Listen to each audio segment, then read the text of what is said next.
புது கலர்ஸ் புது ஃபேஷனோட தி சென்னை சில்க்ஸ்ல இந்த பொங்கலை ஓஹோன்னு கொண்டாடுங்க. தி சென்னை சில்க்ஸ், ஸ்ரீநகர், வேளச்சேரி, குரோம்பேட் மற்றும் திருவள்ளூர். வேலூர் மாவட்டம் பெங்களூர் சென்னை தேசிய நெடுஞ்சாலையில் தெப்பசமுத்திரத்தில் இருந்து வேலூர் நோக்கி வந்து கொண்டிருந்த அரசு உள்ளூர் பேருந்தின் கண்ணாடியை உடைத்த நபரை போலீசார் கைது செய்துள்ளனர். இது குறித்த கூடுதல் தகவல்களோடு இணைக்கிறார் செய்தியாளர் முரளி. முரளி, வணக்கம். இது குறித்தான மேலும் விவரங்கள்.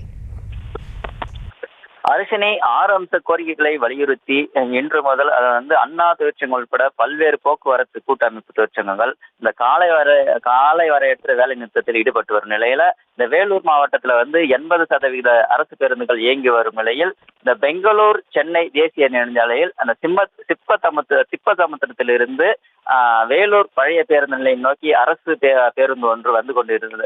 கருகம்புத்தூர் நோக்கி அருகே வந்து கொண்டிருந்த போது அதாவது ஒரு நபர் ஒருவர் கற்கள் எரிந்து கண்ணாடிகளை, அதாவது பேருந்து கண்ணாடிகளை உடைத்துள்ளார். அந்த நபரை பிடித்து விசாரித்ததில் அவர் கருகம்புத்தூர் பகுதியைச் சேர்ந்த கார்த்திகேயன் என்பதும் அவர் நடத்துனர் என்பதும் தெரிய வந்தது. இந்த பஸ் கண்ணாடி உடைப்புக்கான காரணம் என்ன என்பதை தெரிந்து கொள்ள அந்த கார்த்திகேயனிடம் இந்த போலீஸ்கார் விசாரணையில் இந்த போக்குவரத்து ஊழியர்கள் வேலை நிறுத்தத்தில் ஈடுபட்டுள்ளதால் தனியார் பேருந்து ஓட்டுநர்களையும் நடத்துனர்களையும் அழைத்து அரசு பேருந்துகளை இயக்கி வருகிறது தமிழ்நாடு அரசு.